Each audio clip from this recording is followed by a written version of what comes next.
lads and lasses, this here is thunderhand64 coming at you once again from the Generations Minecraft Realm server here on a Monday night. It's about 8 o'clock here on the West Coast, and yeah, a long day at work and with a little bit of working out after that. And let me see, our audio is definitely working here.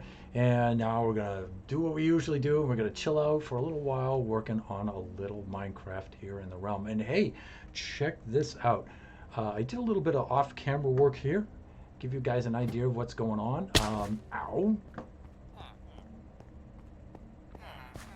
So what do you think of my new parking garage? No, it's not a parking garage. Okay, so this is the melon farm. This is layer 1. And then as you probably saw in recent streams, I built a layer 2 on there so we could double the output.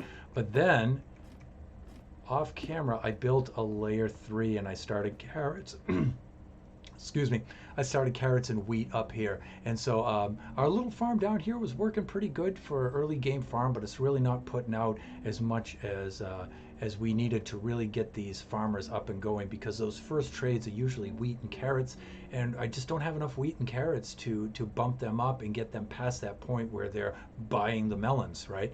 And we've got to do that a little bit more quickly. And so I figured I'd make a bigger farm. I don't have a lot of land on which to build, and so it made sense. Let's just stack it on top of these other 2 farms. And remember, eventually, even these are temporary. They'll come down, and then it'll free up this land around here for players to build shops and stuff. In fact, I'm thinking that this southern road here with the land on either side, this is going to be some pretty prime real estate. Now, I was trying to make up my mind on which side I was going to do the trading hall and which side I was going to do the hotel. And I was thinking initially I was going to do the trading hall on this side and the hotel on that side. But you know what? The view of the ocean is better, I think, on this side than it is on this side. And so I think I'll put the hotel here on this side. And then I'll put the trading hall on this side. And you can see where it started to take some dirt and started to reclaim some of the shallows there to get some more land on which to build for the players and stuff. But hey, we got to do this. We've got to do some replanting here. Get ourselves ready. And we also went as far as to make some more farmers. And we shuffled around some of the librarians and some of the farmers. We shuffled around in their pens so we get the maximum amount of farmers. And we need farmers because we need this melon economy to get up and kicking. And so we can have plenty of emeralds and plenty of enchantments and plenty of XP to build these things that we want to build. And then we can take a big step up from there. We'll have the enchanted tools, we'll have the enchanted equipment, enchanted weapons, and then we can go right after the big stuff. And I'm sorry, you know, if it's still early game and you know, you've been patient through all this villager stuff and all of this talk of doing this and all of this talk of doing that. Yeah, I'm sorry, the way I usually go about it is I set up all my villagers and my trading first. And then I start doing the big projects. And it does take me a while because I am in here doing this by myself. So it's more fun when we have other players on the server because, you know, at least while I'm taking my sweet time doing my stuff, their builds are coming along. And so you can always see our interactions with each other and stuff, and it really ramps things up. But as of the moment, I'm the only one in. And so things go a little slower. You know, sorry about that. Try to build a lot quicker though. I'm trying to be more conscious of building faster. Because usually I'm not. Usually I take my own sweet time. Why? Because I can. But you know, now that I'm streaming, I've said it before, you may have heard me in other streams where I've said, you know, now that I'm streaming, I feel obligated to try to get my butt in gear and not do things on my own sweet time and get things up and progressing at a decent rate so we can make some good progress. But you know, there's some grinding here at the beginning. There's materials that have to be mined and resources that have to be gathered, and There's some setup ahead of time. There's librarians, there's farmers, there's actually clerics too that we haven't even started with clerics yet.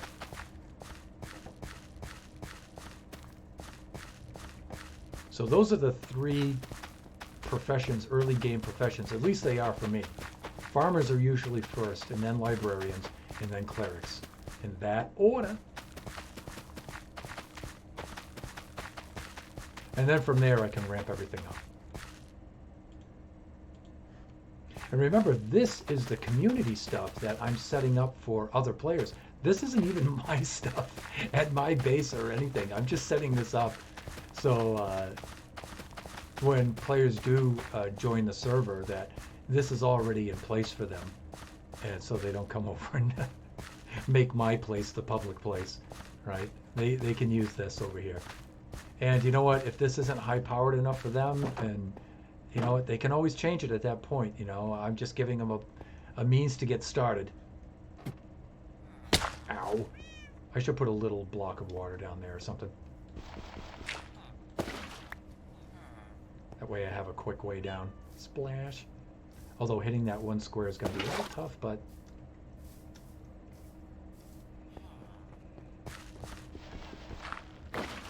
and let me see. So we harvested and replanted that entire field, and that gave us a little bit more in the way of carrots.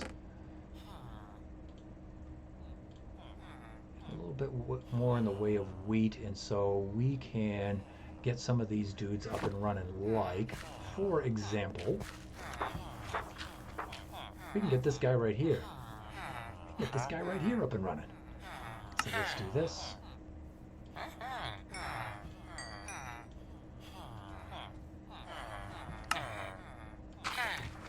There we go. And again, we're trying to use the minimum because we're going to need this for the other farmers. Hey, how come my XP isn't trickling out? I went through so much trouble. It might be because of this. I might have to change that over. Okay, so now at least he's buying pumpkins, but we need to get him to the point where he's at melons. Then we can go back and do pumpkins later. And remember, the idea is why I don't stay on melons and I want to graduate up to pumpkins is because pumpkin farms can be automated. And you can harvest pumpkins with machinery. Melons you can. The moment a machine of any kind harvests a melon, boom, it's reduced to slices, and then these guys don't buy slices. Okay, so that's the idea. That's why we have to switch over to pumpkin. But early game melon is the way it is at. All right, let's use carrots. Oh, carrots.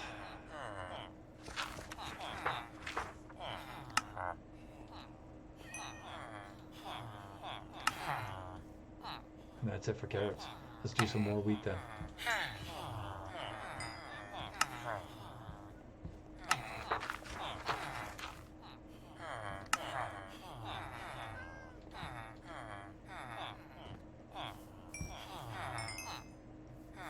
You know what? I'm going to take these out on the side. I'm going to take this out on the side right here. I'm going to replace that with maybe a wall unit. And hopefully the XP will slip out of there a little bit easier on that corner. Here's a wall unit right here, and we'll do the same on the other side. And then we'll see if this improves things any. It should. No guarantees, though. And then you know what would be ideal is if I could buy something off of one of the other traders to trade with him. Like if I could, I suppose I could buy some pumpkin pie. I mean, it is food.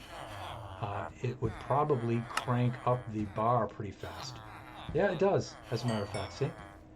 So yeah, we could buy a little bit of pumpkin pie, that's fine. It was just Halloween. Thanksgiving's on the way, right? It's seasonal, it's seasonal.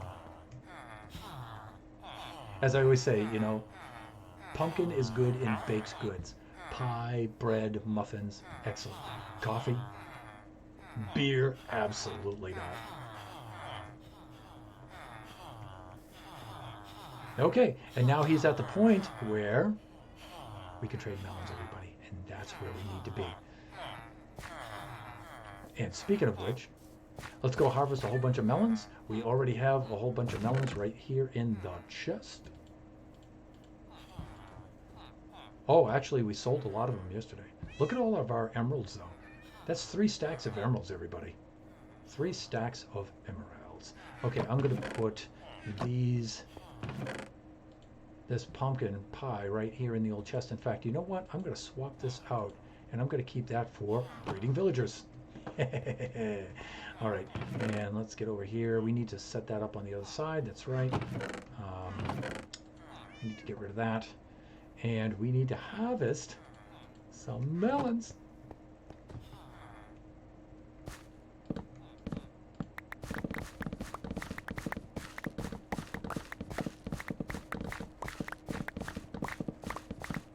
And then once we get these guys set up, we get them all advanced and their trades in places, and all of their trades in place, I mean, and they're all set to go.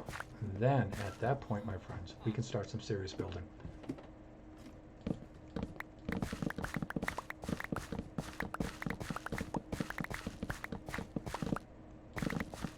We're going to have to go conquer the Nether.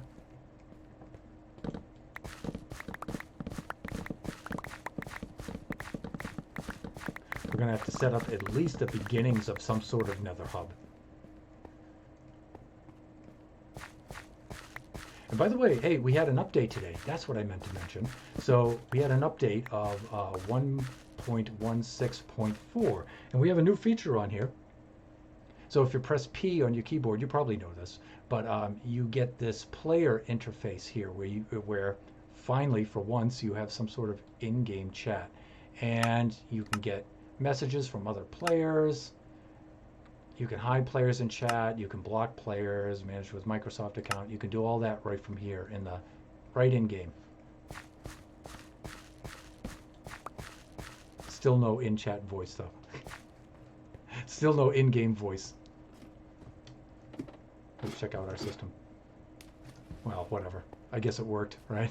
Let's we may actually need 2 blocks out on that, but all right, let's lay down our bed. Let's take ourselves a little bit of a nap.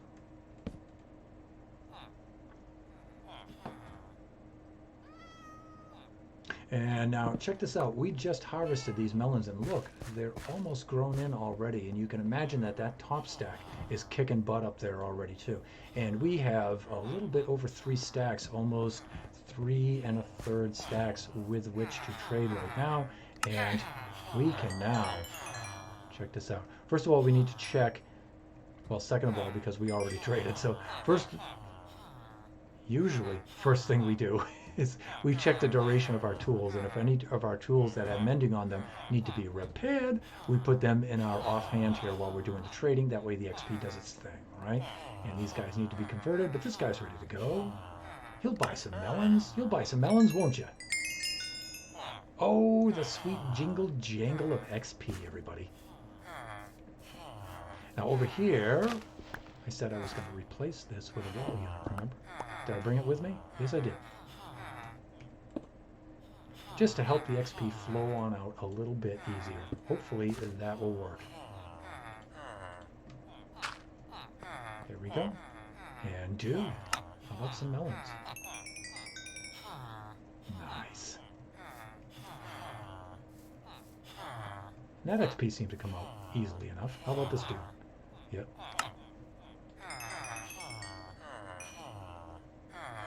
I think you guys can tell where this is going, right?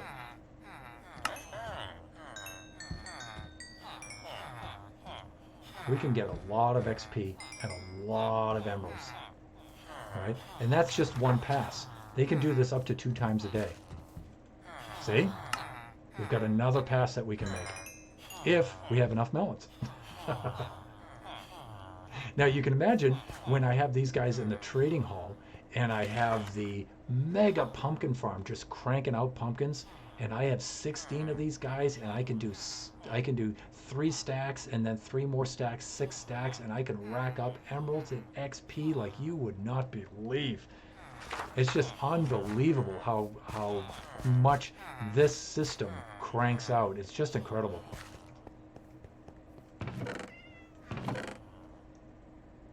That's just trading too. That's not a mob farm or anything. That's just simple trading.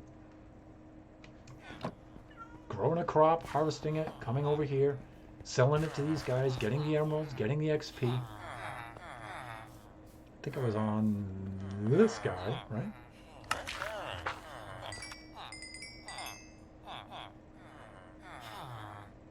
And then we only have 3 more left. So see, he's already at the level of master. And we need to convert that one and that one and that one. And then we're pretty much set here for a little while. I think we can get by with these guys for a very long time. We may have to eventually add some more librarians. We may have to add some more librarians because we're going to need more enchantments for weapons, as specifically for weapons and armor. Hey, look, it's Counterplays in the chat.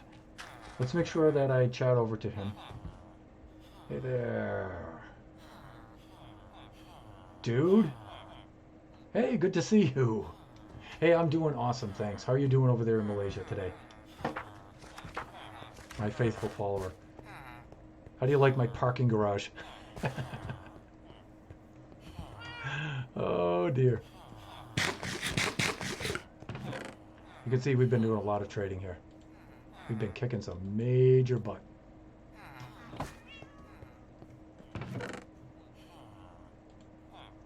All right, I want to do a quick look in on my reserves here. Well, not from up here would be just fine. 1, 2, 3, 4, 5, 6, 7, 8, and 1 cat and 1 iron golem. These guys are all set to go. And let's take a look at our numbers here. Let's take a look. Yes, I put Mr. Fletcher back in here because I needed stalls over there for farmers. All right, 1, 2, 3, 4, 5, 6, 7, 8. 8 with 1 iron golem and 1 cat. Now, if I need, eventually I'm going to need more librarians, and I will not have had the trading hall up yet. And so I may just build another layer because I don't want to go out more because, again, I don't want to use up a lot of land here. I want to be very, very careful with that. And so I may just put on another layer onto my shack over here while I'm building the foundation for the trading hall. And let's see. The trading hall I figured was 13 and 13 is 26, about 27 blocks wide and in from the road here. So 1, 2, 3, 4, 5, 6, 7, 8, 9, 10, 11, 12, 13, 14, 15, 16, 17, 18, 19, 20, right about here. And so the trading hall is actually this wide. It's quite a big building. And let me see, I'm going to have enough room at one end of it for the pumpkin farm that'll go down into the earth, and then on the other end will be a bubble vader. In fact, I'll probably put the bubble vader on this end because it doesn't take up as much room, and I'll put the pumpkin farm on this end, but the pumpkin farm will all be underground. And look, Blubber Enforcer's here too. Hey Blubs, how's it going?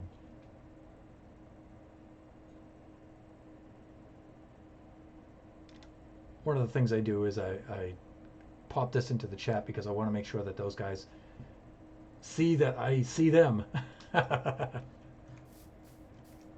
So hey, it's good to have the two of you in here, man. Hey, Counterplays, do you have school pretty soon? You probably do, huh? All right, so I've got 2 layers of melon farm here, and then 1 layer up top of carrots and wheat, and I've got a whole bunch of farmers and librarians going here, so that should be enough for me to get going. And then right in here is where I can start laying down the foundation for the trading hall. And you know what? I think I'm ready to do that right about now. I'm going to need a whole bunch of dirt. A whole bunch of dirt.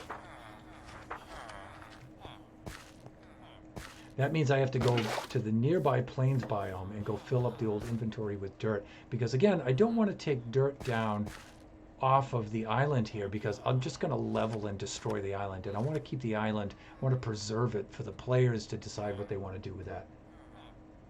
But I need to do my homework. All right. Blubber enforcer.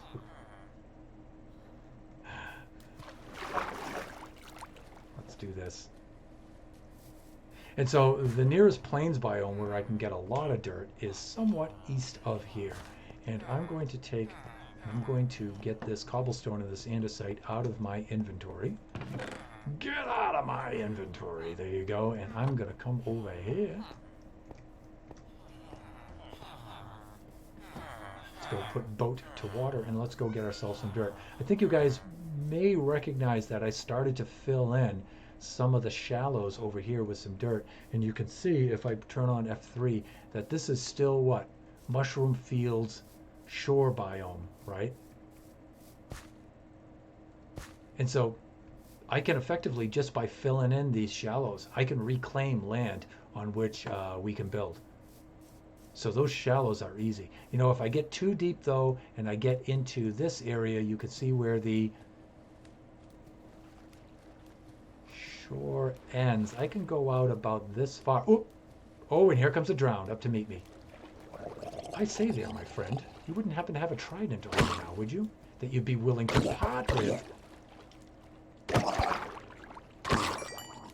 Ah, alas, no trident. But you can see that the Mushroom Fields shoreline goes out about that far before it becomes ocean. So we could effectively reclaim this much land here if we did this right. We could get ourselves a whole bunch of sand. We could fill this in here, make the top 2 layers mushroom field biome, and then we can get ourselves at least this much land. And land reclamation is going to be a big project here because we simply don't have enough here. We don't. Okay, let me see.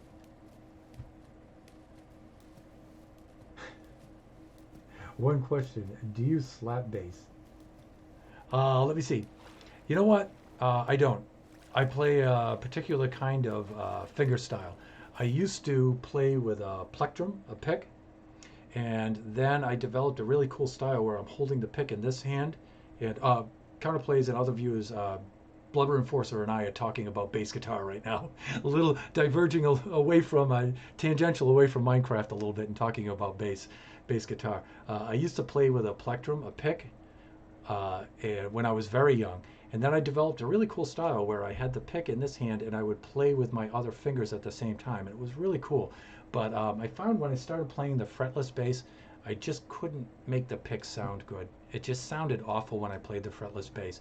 And so I graduated from this and I tried to develop a style where I was plucking with my thumb and my 2 fingers. And I tried that for a very long time, but I couldn't get a very good sound out of that at all. Eventually I decided, you know what? The problem was with this kind of style, I couldn't do string muting well. And the notes were all blah, blah, blah, blah, blah. It sounded terrible because I couldn't do the string muting like this. And so I think about 2 years ago, I just took one summer and I just said, let's just do the traditional 2-finger style like this and do all the string muting and get that down and do that as the best we can and get that. And you know what? I'm just starting to get my hand trained so it works that way now. And it sounds really, really good. But I'm so old, my hands, you know, trying to get them to relearn the bass guitar like that is really, really hard. So do I play slap? You know, I've tried many years. I've taken like maybe one summer and said, okay, that's it. I'm going to learn how to slap bass. And I'll try it and I'll make some progress. But you know what? I can never get the feel of it right. I can get it to sound good and I understand about double slapping and I know everything that needs to be done, but I just can't get the feel of it. And what I mean more specifically by that is I can't feel when I'm doing it right. It sometimes sounds like it's right, but I can't get I can't get an intuition. I can't train my hand and my arm and my brain to say, oh, that's when it's correct, when you're doing that. So I can't master the feel of it. I don't know what it feels like. This, when I changed over to this, I also couldn't tell when this felt right because I've lost a lot of the feeling in my hands. But eventually I could feel this. I'm starting to get the feel of it and I'm getting a lot better. This, I still can't get the feel of that motion. So who knows? I don't know. Maybe someday I'll slap bass. Maybe someday it'll click and I'll get the brain hand connection. But for right now, it's still elusive. Let me see. Any idea for episode 2? So Blubber, dude, if you can get the feel for slap, totally go for that because I love the sound of it and I love slap players. I love slap players.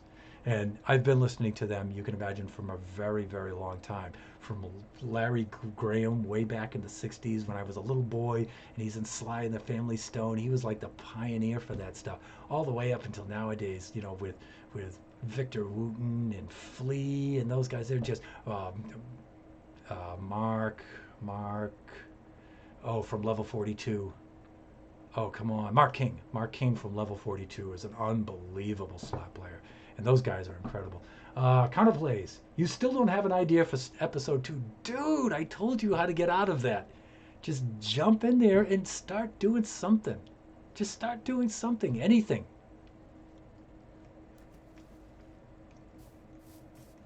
I'm teasing you a little bit by telling you that. But, really, if you just get in there and just start whacking around, and just start recording. Maybe after you get done recording, you'll probably say, "Oh, I should have done that for episodes 2 instead."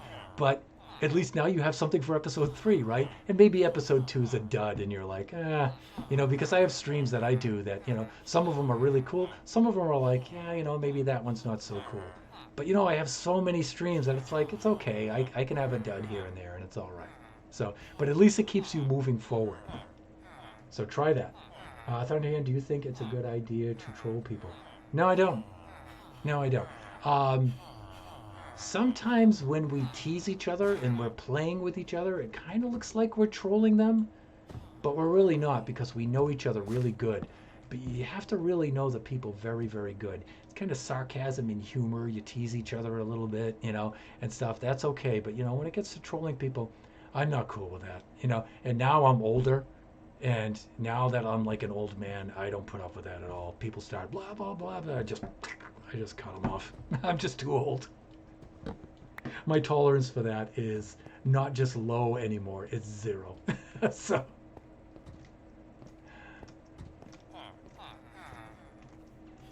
like griefing on the server, I don't tolerate any griefing on here. I don't. Nope. All right, let's go get some stuff.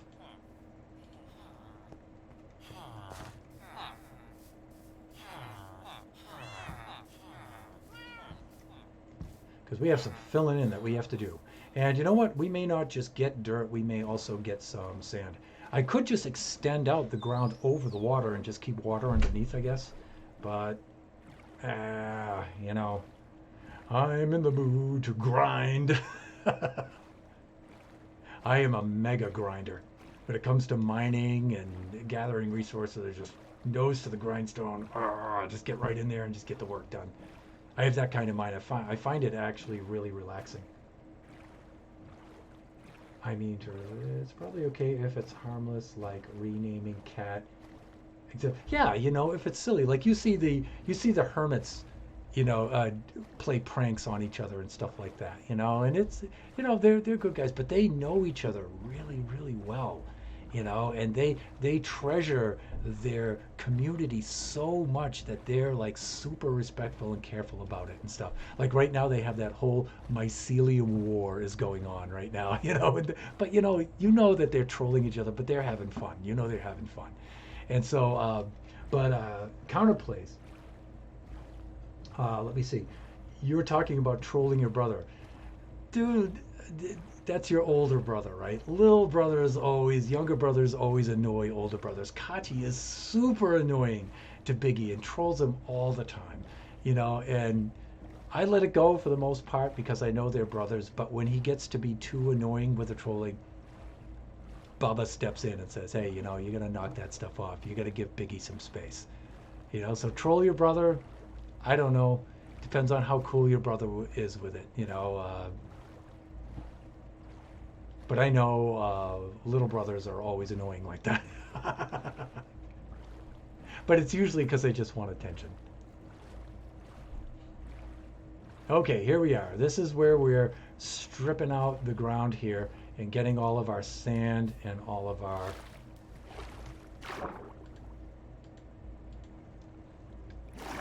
dirt. And let me see, Counterplays is saying, by the way, I already make a farm at Counterplasia. Awesome. What kind of farm did you make? Yeah, you can see where I've been here. Look at this. This looks terrible. See, I try to move around and not you can see where I've been over there too, and I've stripped off the landscape. So you know what? Since this is, I believe this is an island. Yeah, I don't think it's connected over at this end. I can bring this down to water level and I think it'll be okay. And I'll try to stay away from that over there. Because again, I'm trying to think, maybe some player wants to use this for their base. Probably not, but, I'm always thinking of the other players. Oh, wheat, just a wheat farm. Hey, it depends on how early game you are, right? I've got a wheat farm going. I think that's super, super critical. And I'm not sure how it is in Bedrock, but I know our farms, you need to have, if you grow different crops side by side, they grow faster. And so that's why I always have wheat and then something else like carrots, wheat and carrots in rows like that, and I alternate them because it makes them grow faster. I don't know if that's true in Bedrock though. Because I'm a Java guy, I don't play Bedrock.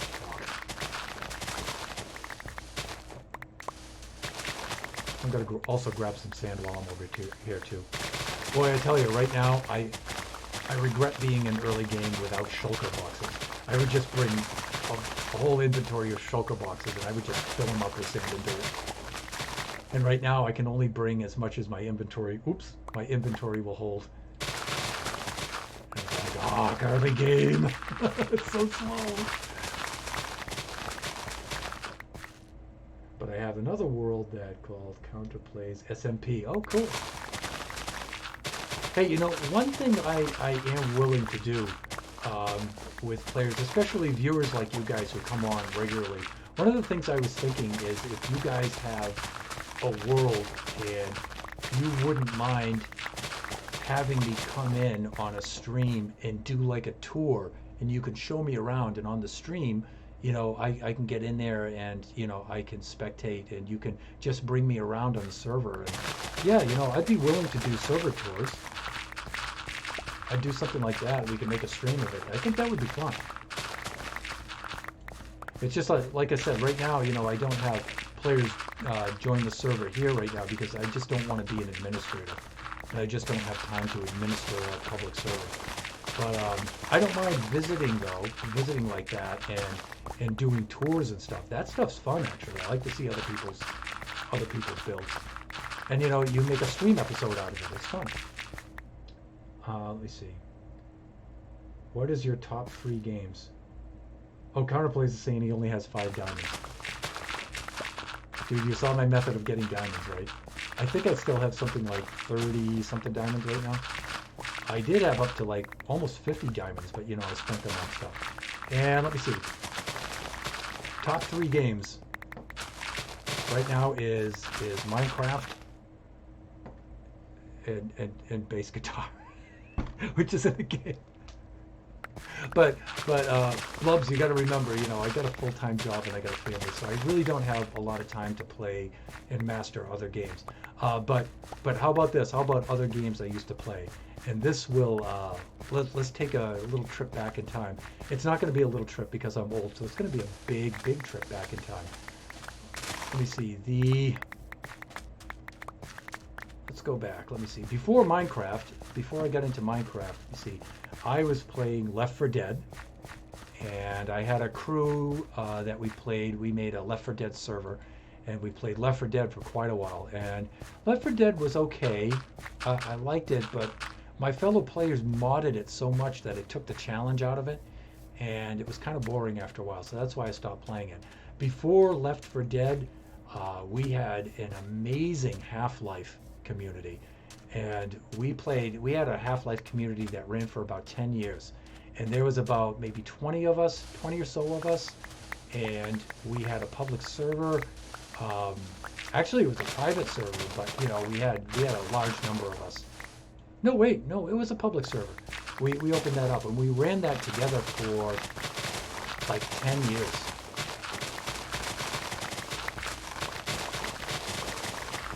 And I was one of the administrators. We had a lot of administrators on there, actually. And I co-administered that server with a bunch of my friends on it. And that was a lot of fun. First person shooter. I was pretty good at that. I got to maybe an upper mid level on that, and I was good. But we had members on there that were just ridiculous. And right now, those guys are legends around the world now because they never stopped like me. They just kept going. Laggard, Elevate, those guys, my former buds from the Half-Life server, they're just incredible. They've gotten to ridiculous levels. They were already at ridiculous levels of that game when I was playing. And now they're just insane. They are legends.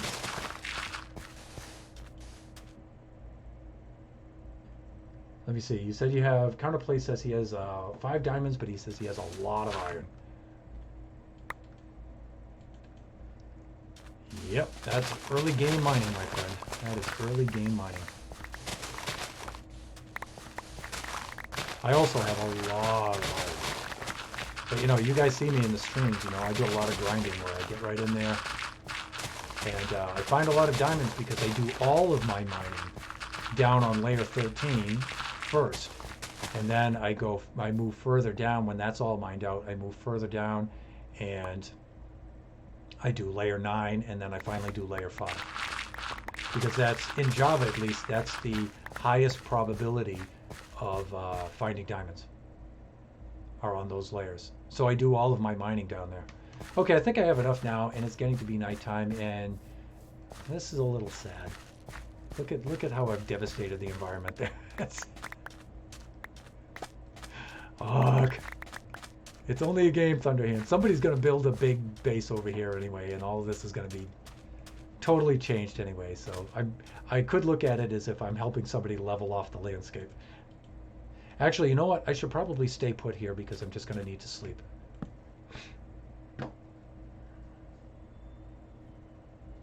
And let me see. Once I lay my head down to grab a little bit of shut-eye, I'm going to go into OBS and then just do a quick update like that. Okay, we're fine. And then back to the game, and here we go. All right, so we have a little trip back across the sea like this, and we have to go somewhat west and a little bit north, and then we can head on back home. Okay, bye. I need to go. I think it's lunchtime. Okay, dude, enjoy your lunch. Counterplays, hey, thanks for stopping by, man. It's always good to see you. Enjoy your lunch.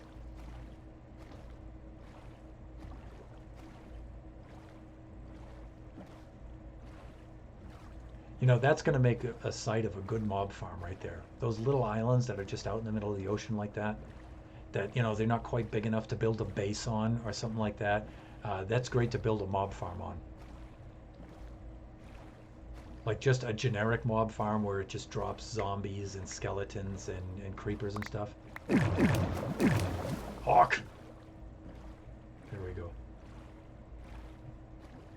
Let me see. Blub says his top 3 are COD 2, yeah, Call of Duty 2, Minecraft, and Sonic 2. Yeah, Biggie plays Call of Duty. Although lately I think he's been playing Valorant. But he was big into Call of Duty with him and his buds there for quite some time. I used to play Day of Defeat, the Day of Defeat mod. I used to play that quite a bit. But, you know, I was going back in time steadily, and then I got to Half-Life, and then before Half-Life, uh-oh, I went right over the Ocean Monument. Ooh, it's so dangerous. Oh, Thunderhand, don't die. Get out of here. Get out. Boy, I was surprised. Ah, see, I was just zapped with the mining fatigue from the Elder Guardian, but at least I wasn't killed by the Guardians. See, I get to talking to you about games and stuff, and I wasn't watching where I was going. All right, let's park the boat. And then I think I'm gonna have to go find some milk and go get rid of this mining fatigue. Oh, let's go grab our boat. Well, actually, I can't grab my boat. I have a full inventory. But, Blubs, I was talking about before Minecraft, what I was playing was, before Minecraft, no, before Half-Life, what I was playing was Age of Empires. I was a big Age of Empires fan. And one of my friends, Tom Adamson, he was a computer sciences professor. And a brilliant man. And I used to play with him with Age of Empires, and wow, man, I tell you, he was a brilliant opponent. I did get the best of him a number of times. I had some classic wins on there and everything, but wow, what an opponent. Whew.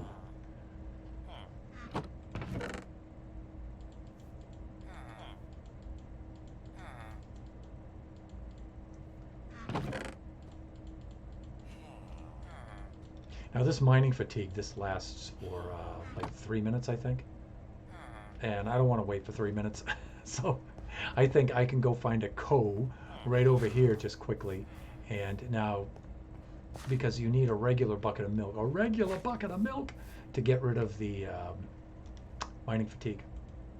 And that's easy enough. We just have some cows right over here. And of course, that was my fault. I should have been paying attention.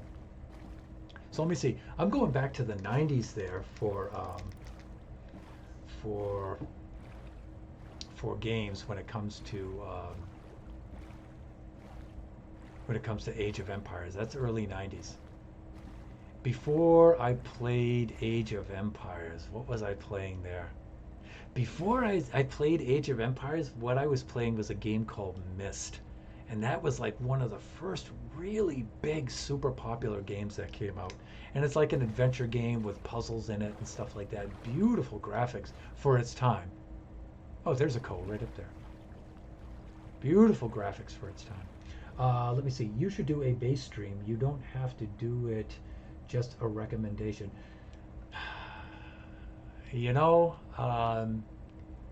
I've often thought about doing a base stream and doing a base channel, but you know what? I'm just not good enough to do that. I'm very knowledgeable about it, but you know what? You really have to back it up with some killer chops. And like I said, I dumped my style and I started all over again.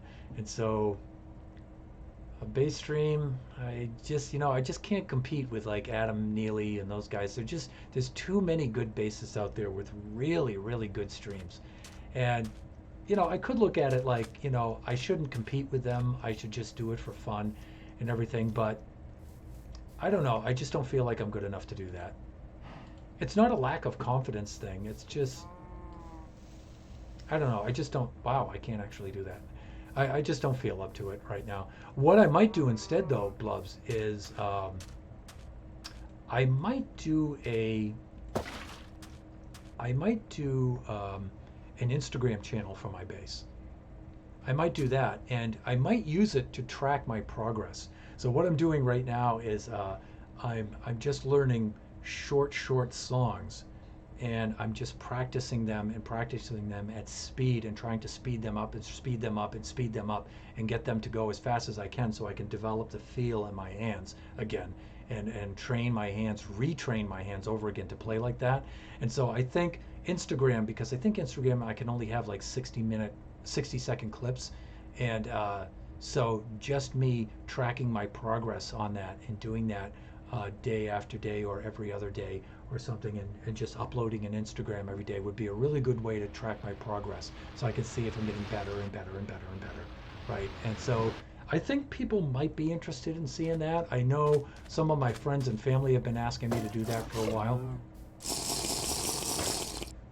And so, see, mining fatigue is gone, everybody.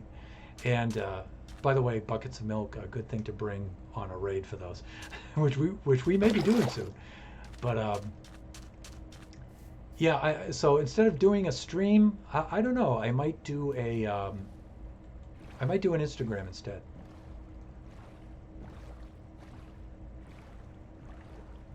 That would be cool. Well, I hope I hope people like you would think that that would be cool, especially younger people. I don't know, but the thing is, on that Instagram channel, you would see me fail a lot. You know, a lot of people probably wouldn't do that because they'd be too embarrassed to fail. But failure is part of the process of learning. You know, you have to do it. And I think people would actually like to see somebody struggling like that. And because you can tell I know what I'm doing. And so it's not just me floundering around and just failing all the time. There would be a progression. I'm a lot better now at doing this since COVID because I've been spending a lot of time doing it. And in the last 4 to 6 months, I've really gotten this down quite a bit. I'm still not there yet. I still got a long ways to go, but I've made progress.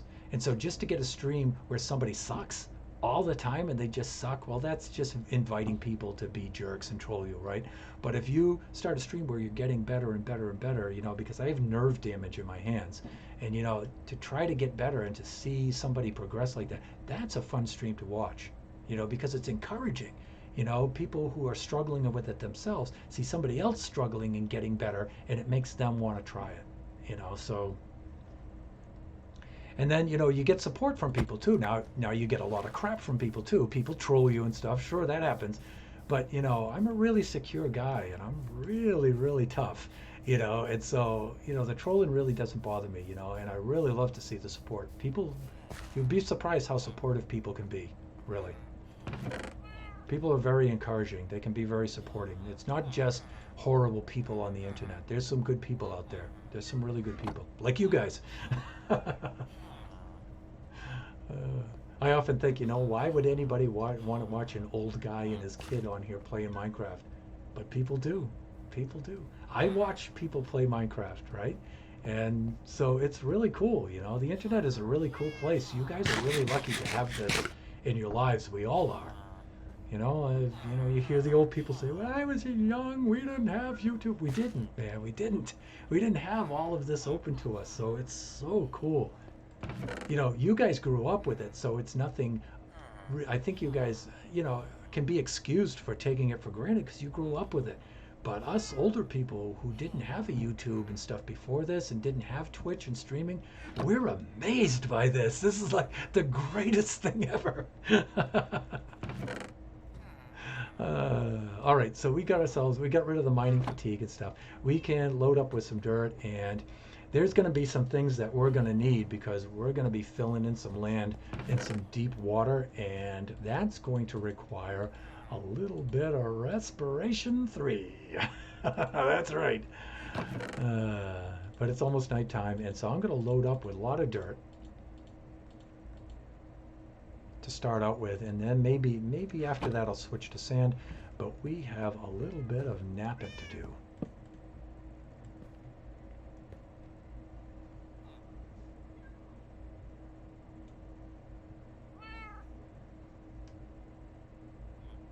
Let's do a quick little check. Whenever I sleep, I do a quick check on my Streamlabs because I'm only using one monitor. But I'm going to be upgrading to 2 monitors pretty soon. Yeah, and then I can run OBS Streamlabs. Oh, hey, what happened? Okay, there we go. I thought I lost Minecraft there for a minute. I saw the red Mojang screen come up, and I'm like, ugh! Fuck.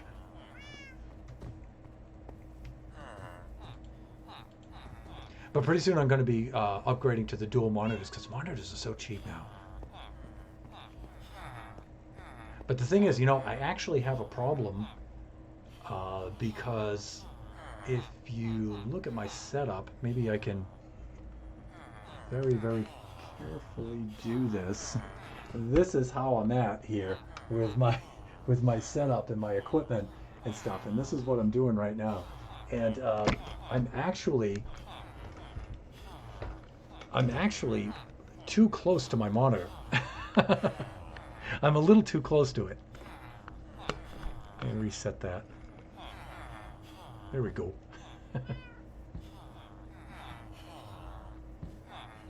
And so my monitor is about arm's length away. It's not too far. So I actually can't go too big with the monitor because it would be super bad for the eyes. There would be motion sickness because once the frame leaves your peripheral vision, that's when you get motion sickness. And usually I don't get motion sickness, but even I will get motion sickness if the frame's out here and I'm too close to the screen. And I'm going to do two monitors. And so I'm looking at it, and I think the biggest monitors I can have for my kind of setup, if I'm going to have two of them, is probably a 24-inch monitor. 24 inches and 24 inches. I think that's about as big as I can go. You know, the current one I have right now is about 21 inches. And Biggie's monitor and Kachi's monitors are 27-inch monitors, and I just brought Kachi's monitor over to here to try to size it up to see how I was going to place it, and I'm like, that's huge. It's just too big. Let me see. I wonder how hard learning bass would be without the internet tabs are really helpful.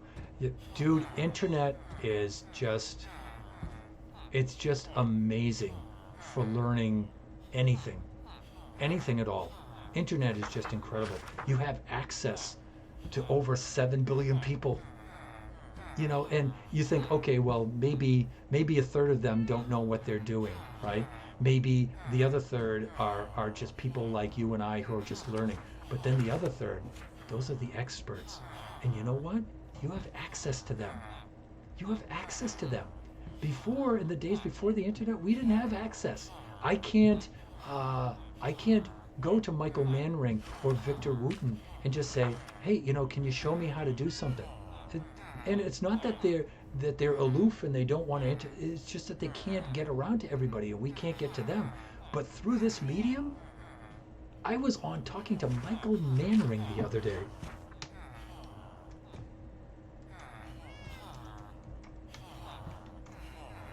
Look that guy up. Look that guy up. I was talking to Michael Manring the other day, and he and I are just shooting the crap on the internet. Hey, what kind of strings do you use? Blah, blah, blah. What are you doing this? You know, how long have you been playing bass? What do you do? Hey, how about this song? Have you learned this song? Yeah, I learned this. I was talking to Michael Manring. That's awesome. And I'm saying, yeah, you know, Mike, Mike. And I'm trying to learn the two-finger thing, but, you know, I've got one finger is taller than the other. And he's saying, oh, well, you know, Thunderhand, you know, you just got to slant your hand sideways like this when you're plucking, so they're at the same level and everything. And I'm like, oh, that's going to feel weird. And he says, well, don't bend your wrist so much. Lower your bass down and bring it up like this. And I'm like, okay, yeah, I think I can get used to the way that feels, so I have to adjust my strap and blah, blah, blah. It's Michael Manring, everybody. It's just amazing, you know? You can talk to Victor Wooten. You can talk to Billy Sheehan. Billy Sheehan is super nice, man. He's super nice. And then because I live in California, I can go to the NAMM convention, which is the National Association of Music Manufacturers, because I'm an educator and stuff. I work in education, and so I can get in there. And all of those guys are in there. All of those top musicians, all of those superstar players, they're all in there. All checking out gear, trying out basses, trying out guitars, trying out drum sets and stuff, and yeah, they're all there.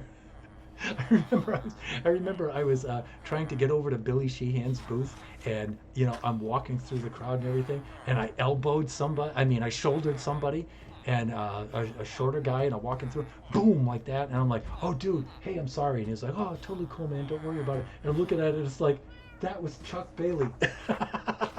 I just shouldered Chuck Bailey, and I'm like, I hope I didn't injure him. You know, and just as I was pulling off a bat, I'm like, oh, that's Chuck Bailey, and whoa, I almost walked into Mark Egan walking by me and stuff. It's like, I'm just so starstruck. I'm like, you know, I'm just looking at these guys. Unbelievable.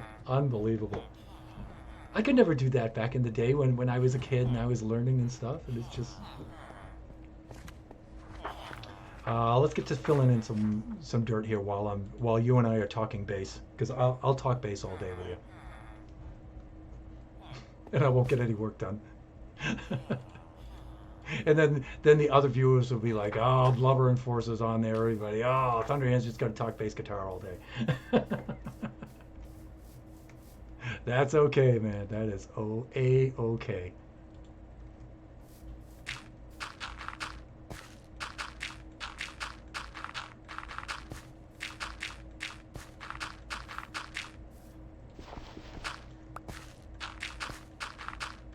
Reclaiming the land.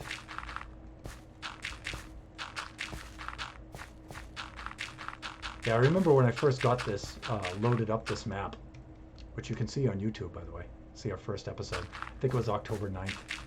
And we first uploaded this map and we started to play. Kachi and I were on here. And I'm so excited about the Mushroom Island here at 00 at spawn. But as I played on it a little bit, I got to thinking, especially when I'm laying out the dimensions of some of these buildings, and I'm thinking, wow, we actually don't have a lot of land to build on here. We're going to be in trouble here. Then I got the idea looking at these shallows and saying to myself, we can reclaim the land. Just because it goes out into the water, it's still the mushroom fields and the mushroom shore biome. We could just reclaim the land there, and it'll still be Mushroom Island land. Okay. I mean, it's grinding, you know, we're going to have to do it. And you know what? I won't go around, I certainly won't reclaim all of the land here, but I'll remind players, oh, I don't have enough land to build on. I'll say, hey, just reclaim it from the ocean. You just have to turn on your debug screen and you have to just get out here and you have to say, all right, let me see, you know, mushroom fields, mushroom fields, mushroom fields, and oh, ocean is right there. And so all of this here where this water is, that's all Mushroom Island biome. You just replace the water with land and you can reclaim land on which to build. So there's probably faster ways to do it than I'm doing it. Like you could do it all with sand, but then, you know, or just maybe do it all with sand and then just make the top 2 layers dirt or stone or something that you can lay down for a foundation.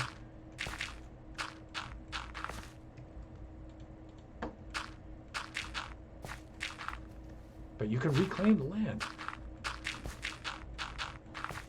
See, that's something, that's Thunderhand thinking for you. I do those kind of things. I'm famous or infamous, depending on how you want to look at it, for that kind of stuff. Like this would drive other players crazy. They'd be like, oh, dude, why do you have to reclaim all that land and everything? I'm thinking, this is the coolest thing ever. I'm such a nerd about this, you know. There's land to be reclaimed. Let me see. It is really cool that you want to find tabs for any song that you could want. Yeah. And you know what? The thing with tabs, even before the internet, is, you know, tabs are very seldom 100% accurate. In fact, some of them are really, really bad. But you know what? The idea of tabs isn't supposed to be that it's 100% accurate. The idea of tabs is supposed to be it gets you halfway there, or maybe even more.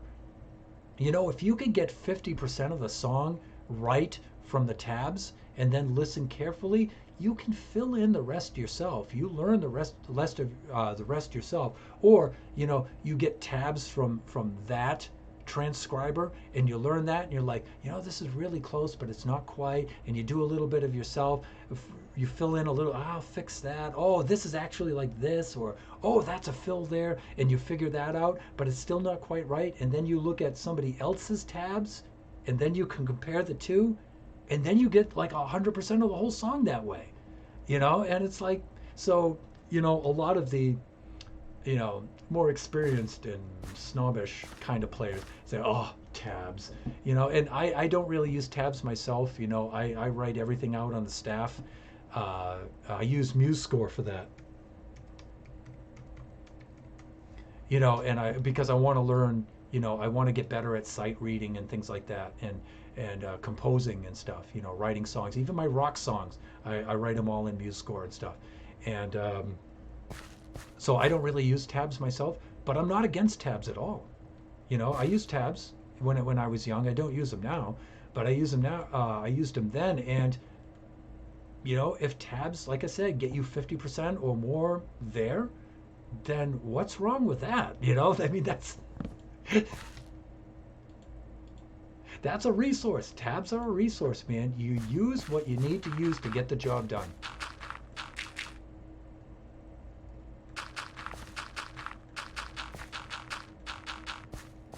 No problem with tabs.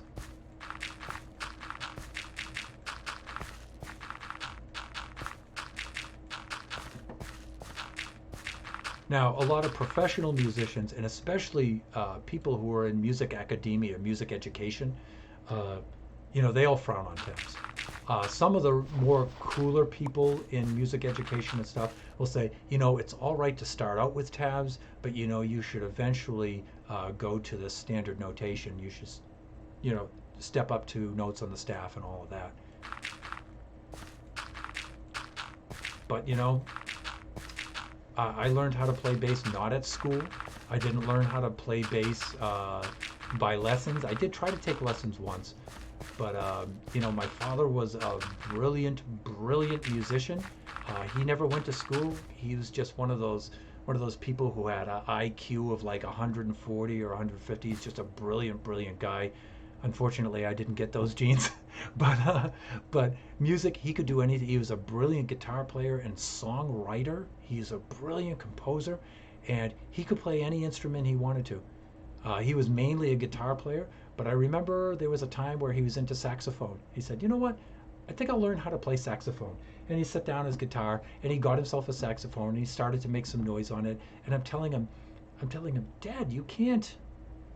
For saxophone, you have to develop your embouchure, your lip on the reed, and that takes players months and maybe years to learn that and everything." I said, "No, no, no, I'll get that down, no problem." And for 1 week, he was making terrible noise with it.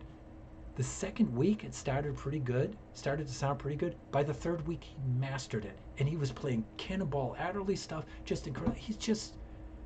He's ridiculous, and then he'll pick up his guitar again and it's like a brilliant, brilliant guitar player and everything. And he said, "You know what? I've always wanted to learn how to play piano. I can play a little bit, but I really wanted to learn how to play all that boogie woogie Fats Domino stuff like that. That's hard to play. That's really hard to play." And my brother and I just look at each other. Here we go. And at first, sure, a week or so, he's screwing around with it. 2 weeks, like 3 weeks, he's got it down. He's just all over the keyboard. He's just brilliant. And so I learned how to play bass from him. That's one of the reasons why I learned to play with a pick, because he was a guitar player, right? And he taught me with the pick, right? And so, but I just learned playing in his bands out in clubs. That's how I learned. So I didn't learn with sheet music and sight reading and all of that. I didn't learn that. I learned with ear, being 14 years old in some seedy nightclub with people fighting each other and drinking and all kinds of things going on. And I'm a 14-year-old kid up there on the stage, and my father's shouting chords, C, F, G, shouting at me. I'm like, trying to figure out how to play. That's how I learned how to play bass. So I didn't learn that. So all this thing I'm saying with sheet music and stuff like that, I had to learn that afterwards. I had to teach myself that afterwards, and it's really hard when you didn't grow up learning that. When you're an old person and you're trying to learn that, wow, old dog, new tricks, really hard to do, man. It can be done though, it is possible, but you never really master it though, but you do make progress and you're able to master some of it. So I'm a lot better with the sheet music now than I used to be, because I do it. But that's why I don't have anything against tabs, because that's where I came from. I didn't come from music academia, everybody. I didn't come from that. So what is your favorite band? Well, you can imagine somebody like me, I don't have a favorite band. Because I listen to so much stuff. Oh, hey, look. What's happening here? Is this spreading out from here? How can that happen? This is Mushroom Island biome, though. Grass block biome. It is. This is spreading out from the spawn base. Ooh, Mycelium has some competition here. That's interesting. I did not expect that to happen. But anyways, let me see. What is your favorite band? Like I said, I'm into so many different kinds of music. I'm basically a rock player. That's what I play. Play rock and roll. But I listen to everything, man. I listen to everything.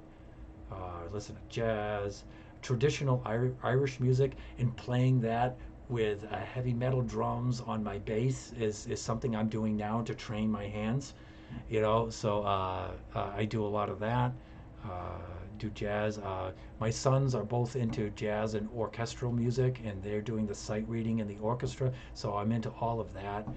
But favorite bands right now, What I do is I just say, what am I listening to right now? So when people ask me what my favorite band is, I say I don't have a favorite band, but I will tell you what I'm interested in, what I'm listening to right now. Right now, I'm going through Ian Thornley and Big Wreck is what I'm listening to right now.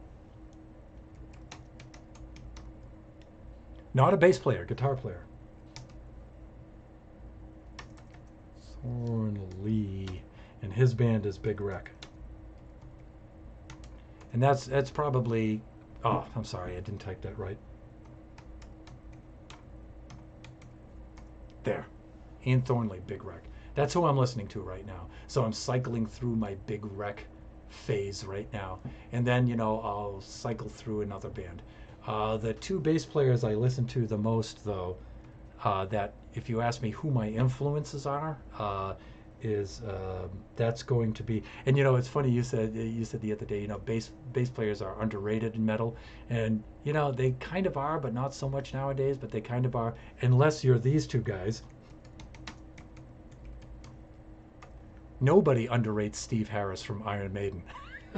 And my other influence is Bob Daisley. Bob Daisley did all the bass tracks for Ozzy Osbourne's Blizzard of Oz and Diary of a Madman. Those two guys are the bass players. So when I play, you can hear some of that kind of stuff in my playing, because those were the guys I listened to when I was like 15, 16 years old. I heard Steve Harris on Number of the Beast, and I'm like, dude, I gotta figure out how to do that. That was the guy I was into. But right now, Ian Thornley and Big Wreck is what I'm listening to right now. But then I'll go through a different phase, and I'll listen to somebody else for a little while.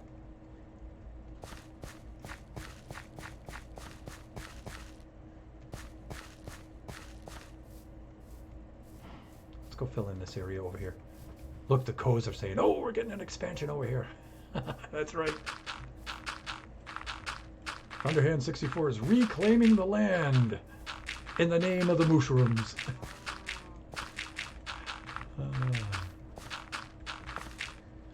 Actually, I'm trying not to build out here right now.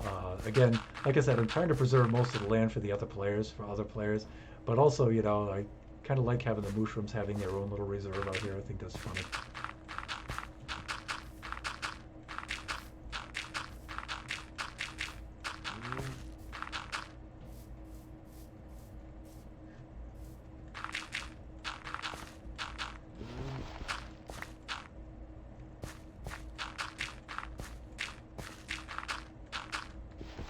I gotta see what time it is.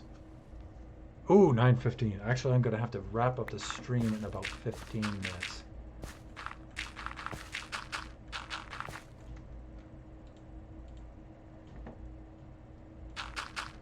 So, Blubs, what's your favorite band? What kind of stuff are you listening to? I know Biggie's listening to a lot of Rex Orange County right now, and I gotta say, I like it. I like it.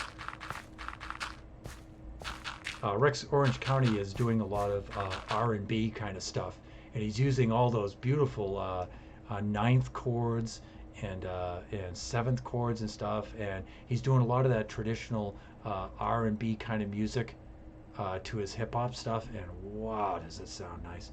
Biggie's way into him right now. He's trying to learn all the guitar parts. But Biggie's main instrument is saxophone. He's a sax player. But he plays guitar and piano first. When he was very, very young, when he was a little guy, we started him out on piano. And I wanted to get him up to the point on piano. He had the formal piano lessons and stuff like that. He had all of that, which taught him how to sight read very, very well, which is, really cool. That's what I wanted him to learn. And when he got up to the point where he could do the two independent hands, he could sight read fluently, and he could do rhythm, melody, and harmony on the piano. Just before that, he started to ask, can I stop doing piano and can I start doing guitar? And I'd be like, you can start doing guitar, but not quite yet. I want you to progress with piano for a little bit more. And so he played piano for about a year, more until he got up to the point where I figured he learned enough of piano now so he can switch instruments. And then he took guitar lessons for a long time. But in between, he started to do saxophone and he got into saxophone. And saxophone's been his main instrument, really. So right now he can do uh, saxophone, guitar, and piano. And then Kachi right now is started with piano lessons, but then he switched to viola because he lost the piano lessons with the COVID and all that, and that's sad, actually. I wanted him to spend more time with piano, and he may get back to piano. I may wind up teaching him piano myself. I don't know. We'll see.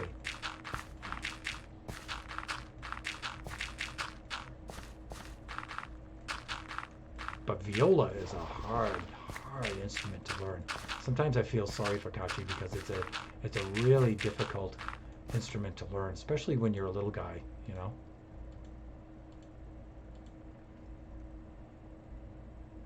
When people ask me my favorite music genre, I usually say I listen to everything, but I just listen to various versions of metal. Dude, metal's cool. I'm old school metal, and let me see. My favorite band is Megadeth. Dave Ellefson is the bass player for Megadeth. He's spectacular. Also plays with a pick. And one of the first guys to play 5-string in a metal band was Dave Ellefson from Megadeth.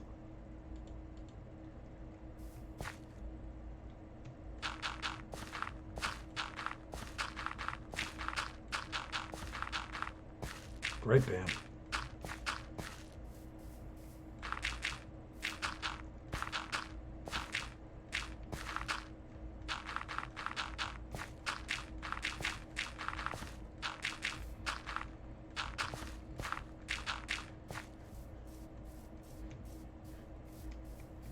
Look at this. Look how much land we reclaimed here. Somebody can build something incredible out here. This was all water before. Now that I filled it in, it's amazing to see how much land can be reclaimed. And then out here, now we looked at how much of that is Mushroom Island biome out there, but I didn't enter into the water and see how much this is. Okay, ocean is, yeah, pretty close to the shore here. Pretty close to the shore.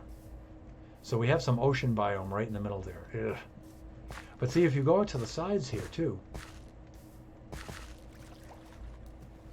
Mushroom Field Shore. Look how far out this extends. That's a lot of land between here and the shore. That could be all Mushroom Island right there. And then look, you got a little bit of Mushroom Island right over here. Biome. Yeah, see, Mushroom Field Shore. You get this tiny little, look at this, 1-block island. Oh, you know what? I have to come out here and plant a giant mushroom on this. But then you've got this little island. But right in between where these are connected, this is Mushroom Island. You could fill this in and reclaim this land. And I wonder how much Mushroom Island is between this island and the shore over there. This is probably all Mushroom Island. Right here isn't, though. Oh, yeah, it is. It's just grass blocks for some reason. It's not mycelium. Cool. But look, you can... Okay, this is ocean biome in between here. Yeah, that's ocean biome, so I thought that these might be connected. Oh, wow. Ooh, ocean biome goes... see how it changed color? So ocean biome goes right up to the edge here. That's cool, though. There's a lot of land to reclaim here. I'm not going to reclaim it all. Like I said, I'm only going to reclaim enough to build the trade hall and the hotel. And that's pretty much it for me. That's all I want to do here. And then I'll leave the rest of these Mushroom Islands central to the other players at that point, and the spawn pad and the 2 roads, and that's it. They'll do the rest. And then I'll move off of here and I'll get over to Mushroom Island West, and that's where Kachi and I have our bases, and then I'm just going to build up from there. Yeah, I am currently trying to learn peace cells on base. Oh, dude. Good for you, man. Good for you. I would really like to see you get that down. That would be awesome. Great song.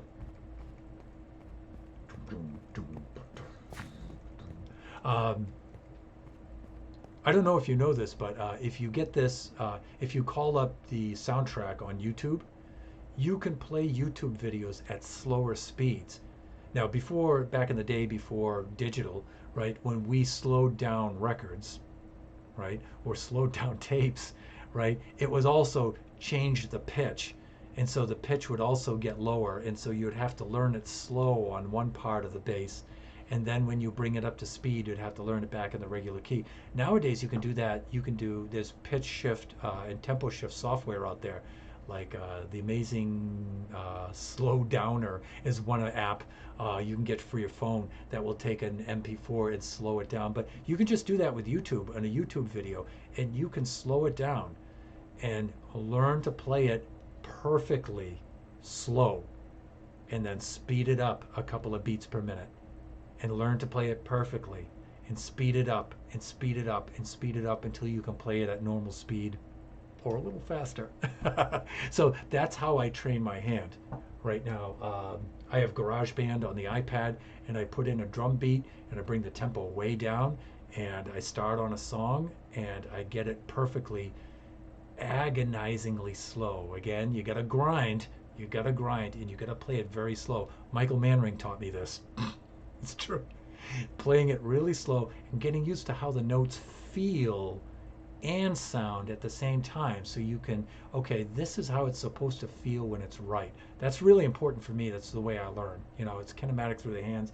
Have nerve damage in my hands, so often I can't feel, so I got to get the feel of it, and I learn it really slow first, and then I kick it up 10 beats per minute, 10 more beats per minute, 10 more beats until I'm like at 120 beats per minute, flying across the neck. So playing it slow first is the way to do it.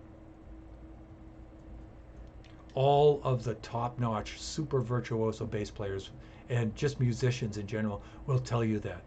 You learn to play it perfectly slow first, and then you speed it up. Billy Sheehan, I don't know if you've heard of Billy. I don't know how you can't. He's like the god of metal bass, right? He's incredible, so you should really look him up. But everybody knows him. You should look him up. He's amazing. He's amazing, and that's how he does it. He plays slow first, plays it agonizingly slow, and you watch him play it and you just start to cringe. It's like, oh dude, that's so slow. But he's building the muscle memory, and he's building the feel in his hands, and then you see him, and then after you play it that slow, then you can speed it up until eventually you can play it like this. He just shreds like you would not believe. It's just unbelievable. And you know what? It works. Even with my nerve damaged hands and the age I'm at, it works for me. If I slow it down like that and I grind on it like that, I get better. I get better. So, and if you're younger, you can learn even faster. So, all right, I'm about ready to wrap up the stream, and I've done some major. Wow, look at that grass is just pouring out over that. Holy smokes! How is it doing that? I mean, I have some cobble. What is it, going out between these corner pieces? Is that what it's doing? I don't want that ugly grass all over. I gotta get me some sheep on the island to eat this grass. I mean, I already hate the way that this looks, and now it's spreading. It's like a disease. It's like a cancer across the island. It's so bad. Oh, what have I done? What have I done? All right, well, having cursed the island for this terrible looking green grass, I'm going to get back into position, and I'm going to do my sign off. I know Billy. Everybody knows Billy Sheehan. He's just incredible. I can do some of his stuff. I can do, but wow, he's not human. That guy is not human. All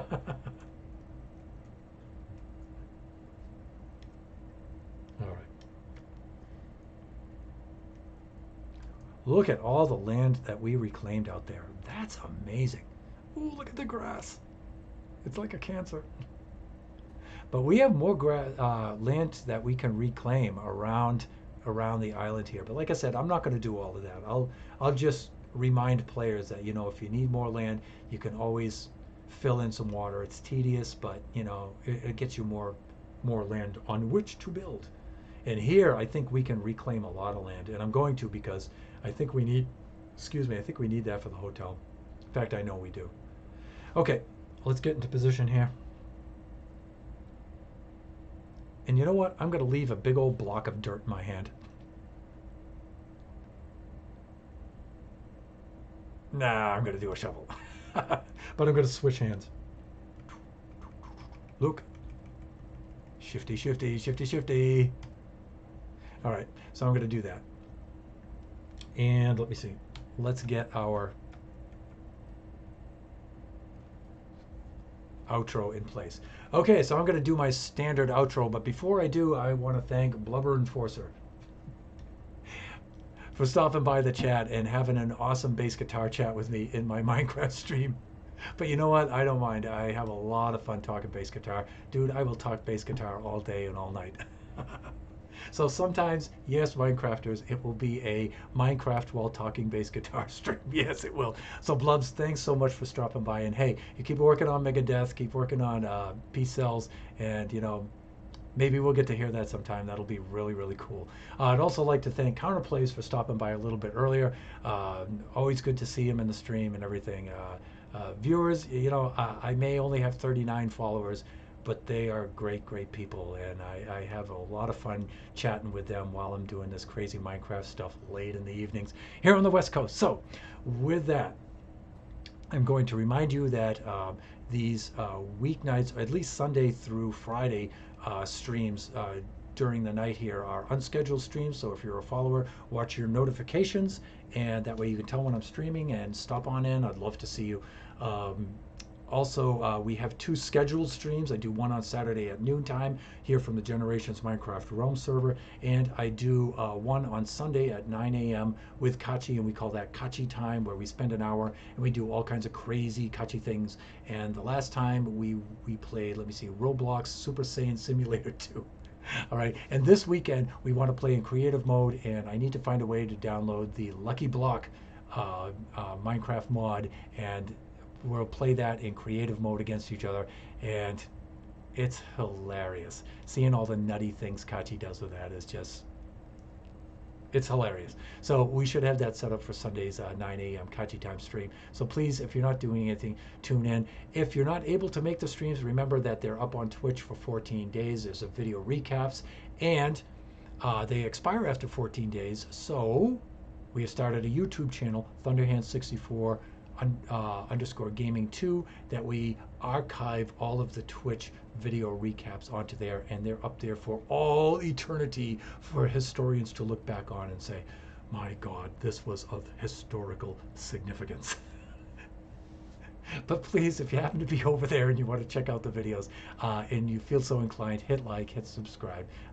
It can't hurt. It does us a lot of good here, and we don't do this for a living, but we appreciate it just the same. So don't feel pressured. Just if you feel inclined, just please do so. You're welcome to do so. With that, I'm going to wish you all enjoy the rest of your evening, your morning, your afternoon, wherever you have to be, and please stop on by and see us whenever you can. We always love to see you. Bye for now.